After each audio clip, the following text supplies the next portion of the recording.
क्या सांग मैंने देखो मो भातर पेजटा नहीं ऊपर अंशटा आम बाहर करदे बाहर कर सारापर आउ कि अल्प पा मिसई दे लुण हलदी आउ भजा चाउल चूना गुंड को पकईदे भल भाव में फेंटा भल भाव में फुटी आसारापर से आमर आम बाहर करदे बाहर कर सारापर कढ़ई किसी तेल दबा तेल दे भुसुआ पत्र शुक्ला लंका पंचफुटण रसुण छेजा दे भल भाव में छुंक देदेबा। एटार अल्प तेल मसला ही लगी था आम जे घरे एवेलेबल थाए से ही लगी था किसी भी बेसी मसला लगी न था। तापर आमर खुद पानी ढालीदेवा ढाली दे सारापर आमर भल भाव फुटी सारापर आम आंबुल पकईदेवा पकई सारापर देखो तापर आम दीपर रेडी हो गला खाइया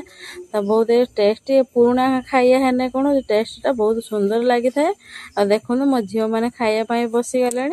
तो बहुत रेसिपीटा बहुत भल लगे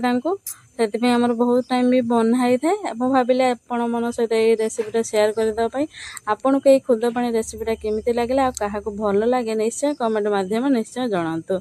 जय जगन्नाथ।